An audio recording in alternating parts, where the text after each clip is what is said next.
प्रेम से बोलिए भगवान श्री सत्यनारायण जी की जय। आज पूर्णिमा तिथि के शुभ अवसर पर आप सुनेंगे श्री सत्यनारायण भगवान की संपूर्ण व्रत कथा और आरती। एक समय नैमिषारण्य तीर्थ में शौनक आदि 88,000 ऋषियों ने श्री सूत जी महाराज से पूछा, हे प्रभु, इस कलयुग में वेद विद्या रहित मनुष्यों को प्रभु भक्ति किस प्रकार मिलेगी तथा उनका उद्धार कैसे होगा।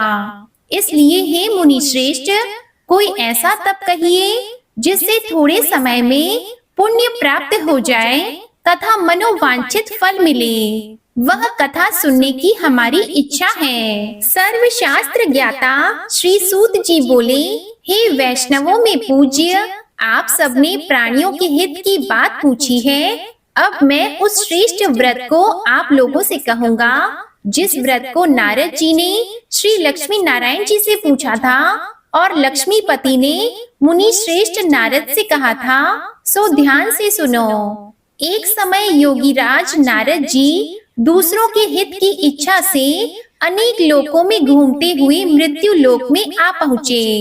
यहाँ अनेक योनियों में जन्मे हुए प्रायः सभी मनुष्यों को अपने कर्मों द्वारा अनेकों दुख से पीड़ित देखकर सोचा, किस यत्न के करने से निश्चय ही प्राणियों के दुखों का नाश हो सकेगा।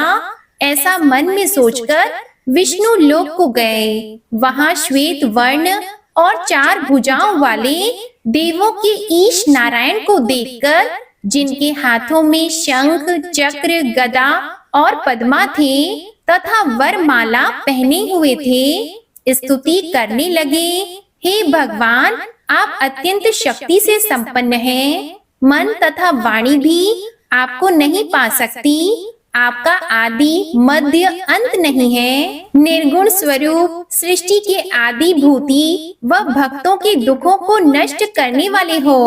आपको मेरा नमस्कार है। नारद जी से इस प्रकार की स्तुति सुनकर श्री विष्णु भगवान बोले, हे मुनि श्रेष्ठ, आपके मन में क्या है? आपका किस काम के लिए आगमन हुआ है? निसंकोच कहो। तब नारद मुनि बोले, मृत्यु लोक में सब मनुष्य जो अनेक योनियों में पैदा हुए हैं, अपने अपने कर्मों के द्वारा अनेक प्रकार के दुखों से दुखी हो रहे हैं।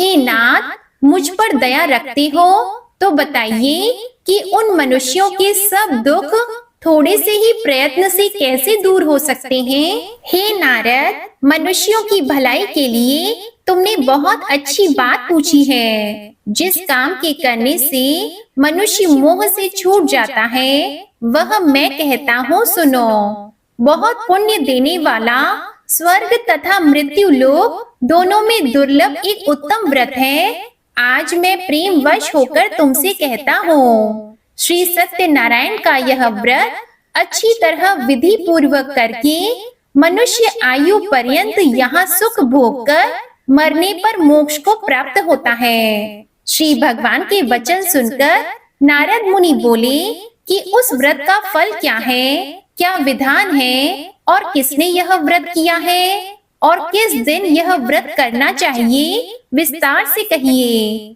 भगवान बोले, दुख शोक आदि को दूर करने वाला, धन धान्य को बढ़ाने वाला, सौभाग्य तथा संतान को देने वाला, यह व्रत सब स्थानों पर विजयी कराने वाला है। भक्ति और श्रद्धा के साथ किसी भी दिन मनुष्य श्री सत्यनारायण की शाम के समय ब्राह्मणों और बंधुओं के साथ धर्म परायण होकर पूजा करे। भक्ति भाव से नैवेद्य, केले का फल, घी, दूध और गेहूं का चूरण सवाया ले।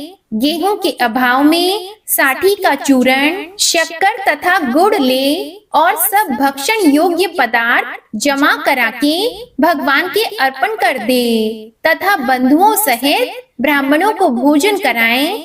इसके पश्चात स्वयं भोजन करें। नृत्य गीत आदि का आचरण कर सत्यनारायण भगवान का स्मरण करते हुए समय व्यतीत करें। इस तरह व्रत करने पर मनुष्यों की इच्छा निश्चय ही पूरी होती है। विशेषकर कली काल में भूमि पर यही मोक्ष का सरल उपाय है। श्री सूत जी बोले, हे ऋषियों, जिसने पहले समय में इस व्रत को किया है उसका इतिहास कहता हूँ, ध्यान से सुनो। सुंदर काशीपुरी नगरी में एक अत्यंत निर्धन ब्राह्मण रहता था। वह भूख और प्यास से बेचैन हुआ नित्य पृथ्वी पर घूमता था। ब्राह्मणों से प्रेम करने वाले भगवान ने ब्राह्मण को दुखी देखकर बूढ़े ब्राह्मण का रूप धर उसके पास जाकर आदर के साथ पूछा, हे विप्र, नित्य दुखी हुआ पृथ्वी पर क्यों घूमता है?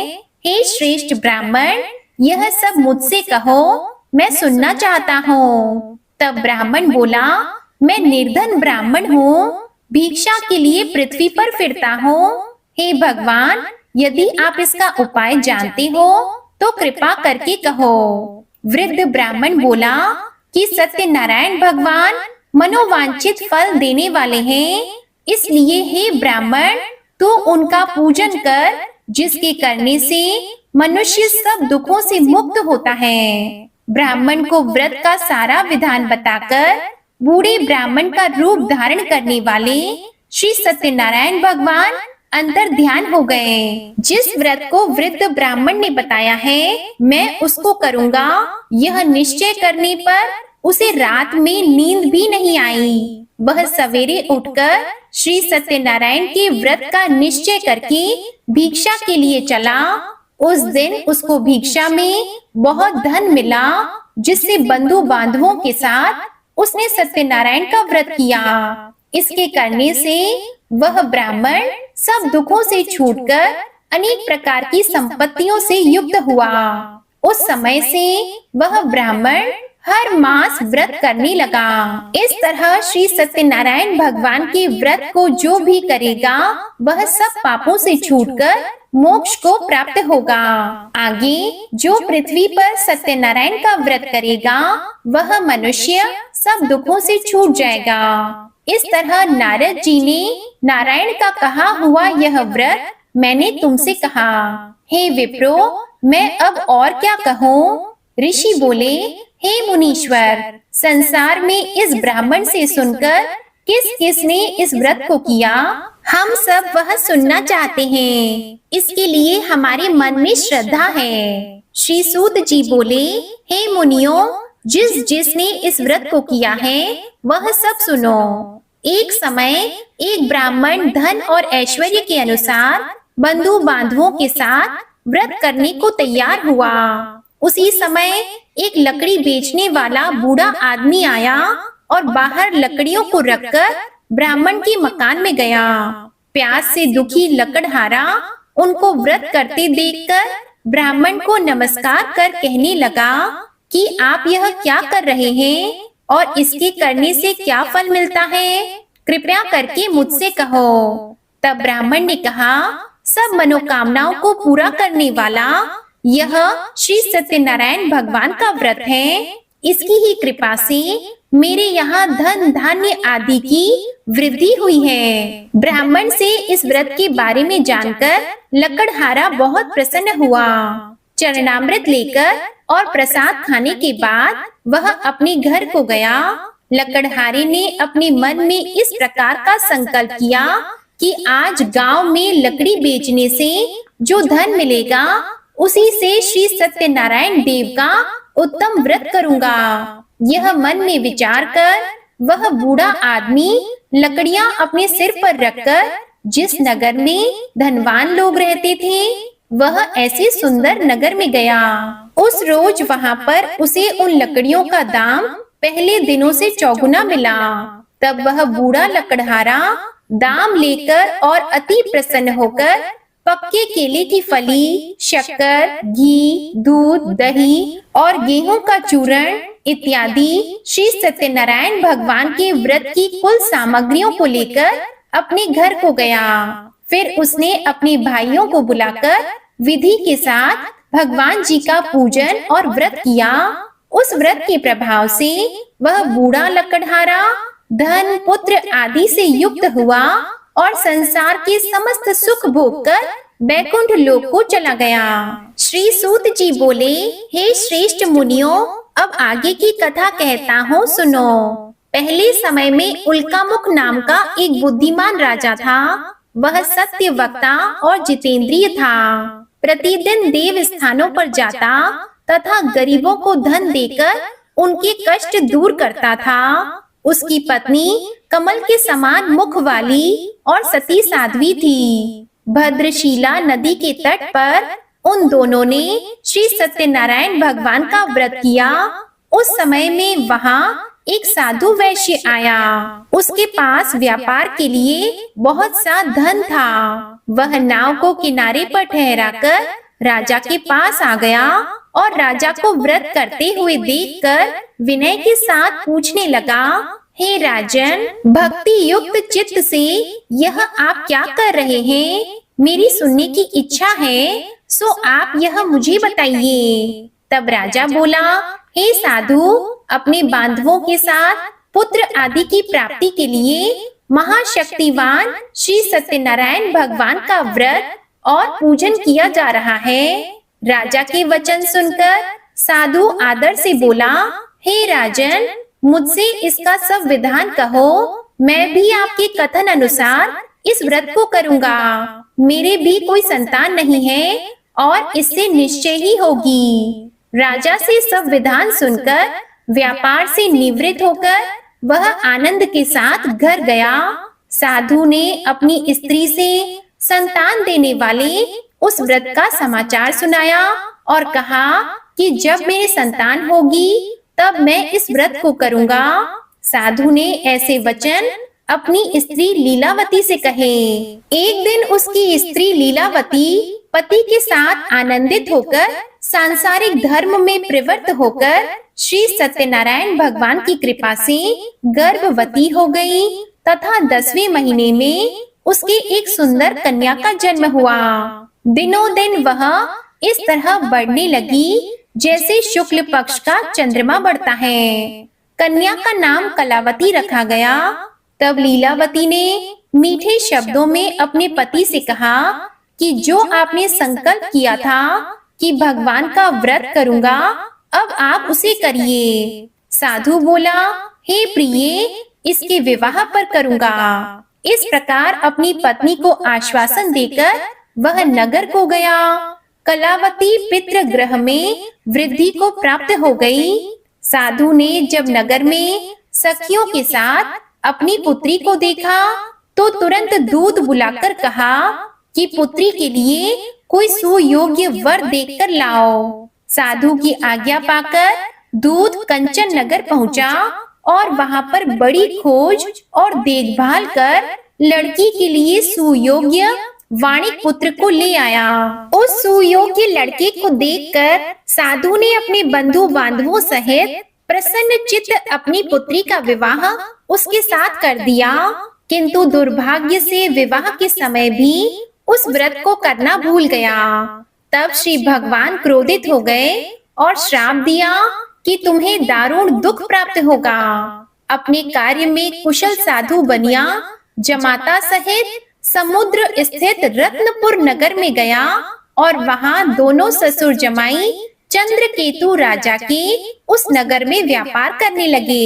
एक दिन भगवान श्री सत्यनारायण की माया से प्रेरित कोई चोर राजा का धन चुराकर भागा जा रहा था, किंतु राजा के दूतों को आता देखकर चोर ने घबराकर भागते हुए राजा के धन को वहीं चुपचाप रख दिया जहां वो ससुर जमाई ठहरे हुए थे। जब दूतों ने उस साधु वैश्य के पास राजा के धन को रखा देखा तो वे दोनों को बांधकर ले गए और प्रसन्नता से दौड़ते हुए राजा के पास जाकर बोले, यह 2 चोर हम पकड़ कर लाए हैं, देखकर आज्ञा दें। तब राजा की आज्ञा से उनको कठोर कारावास में डाल दिया और उनका सब धन छीन लिया।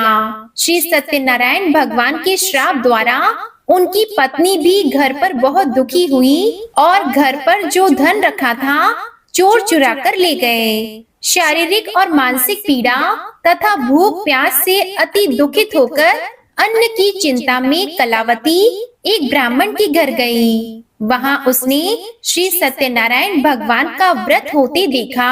फिर कथा सुनी तथा प्रसाद ग्रहण करके रात को घर आई। माता ने कलावती से कहा, हे पुत्री, अब तक कहाँ रही व तेरे मन में क्या है? तब कलावती बोली, हे माता, मैंने एक ब्राह्मण के घर श्री सत्यनारायण भगवान का व्रत देखा है। कन्या के वचन सुनकर लीलावती भगवान के पूजन की तैयारी करने लगी। लीलावती ने परिवार और बंधुओं सहित श्री सत्यनारायण भगवान का पूजन किया और वर मांगा कि मेरे पति और दामाद शीघ्र आ जाएं। साथ ही प्रार्थना की कि हम सबका अपराध क्षमा करो। श्री सत्यनारायण भगवान इस व्रत से संतुष्ट हो गए और राजा चंद्रकेतु को सपने में दर्शन देकर कहा, हे राजन, दोनों वैश्यों को प्रातः ही छोड़ दो और सब धन जो तुमने ग्रहण किया है दे दो, नहीं तो मैं तेरा धन, राज्य, पुत्र आदि सब नष्ट कर दूंगा। राजा से ऐसे वचन कहकर भगवान अंतर ध्यान हो गए। प्रातः काल राजा चंद्रकेतु ने सभा में अपना स्वप्न सुनाया। फिर दोनों वाणिक पुत्रों को कैद से मुक्त करके सभा में बुलाया। दोनों ने आते ही राजा को नमस्कार किया।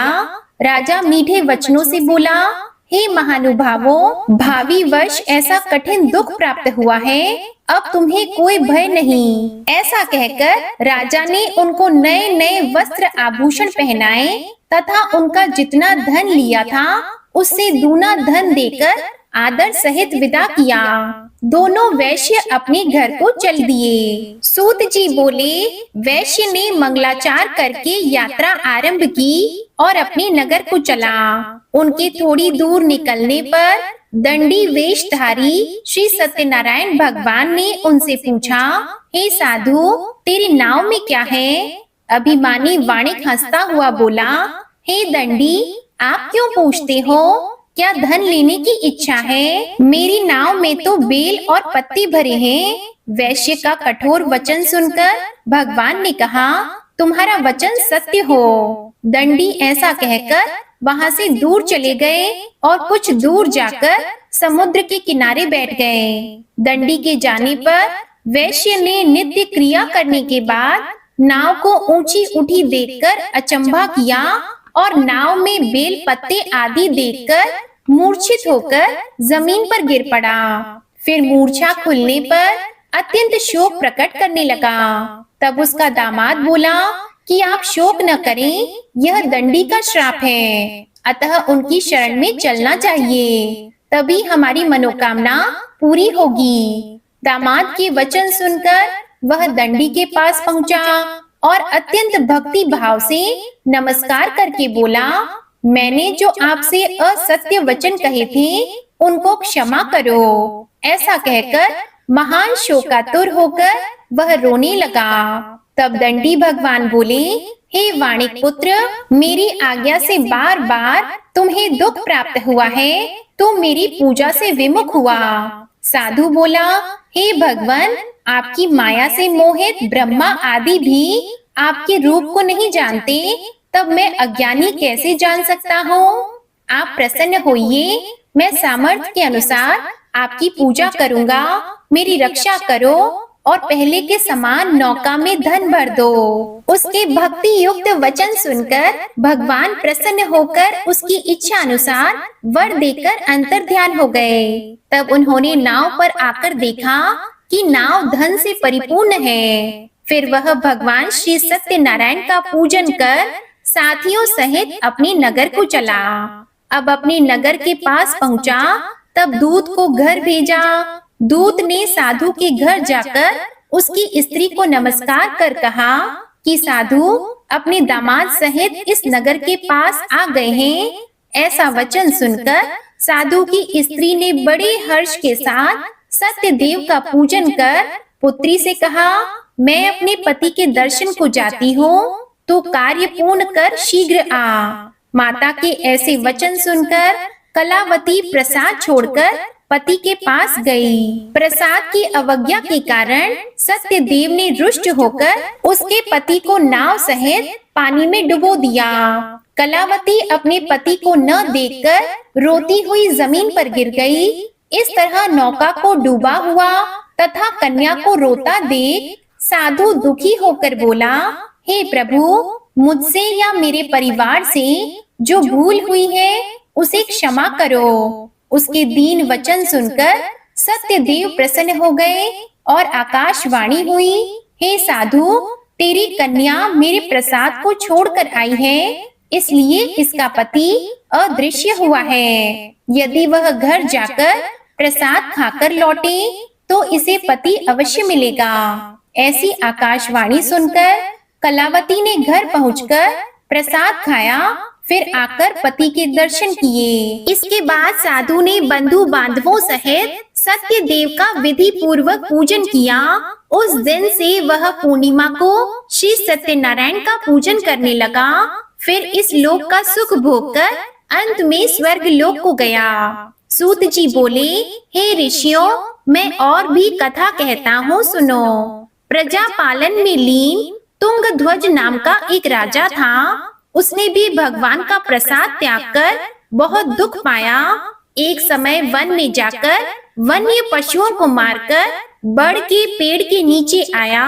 वहां उसने ग्वालों को भक्ति भाव से बांधवों सहित सत्यनारायण जी का पूजन करते देखा। राजा देखकर भी अभिमानवश वहां नहीं गया और न ही नमस्कार किया। जब ग्वालों ने भगवान का प्रसाद उसके सामने रखा तो वह प्रसाद को त्याग कर अपनी सुंदर नगरी को चला। वहीं उसने अपना सब कुछ नष्ट पाया तो वह जान गया कि यह सब भगवान ने किया है। तब वह विश्वास कर ग्वालों के समीप गया और विधि पूर्वक पूजन करके प्रसाद खाया। तो सत्यदेव की कृपा से पहले जैसा था वैसा ही हो गया। फिर दीर्घ काल तक सुख भोग कर मरने पर स्वर्ग लोक को गया।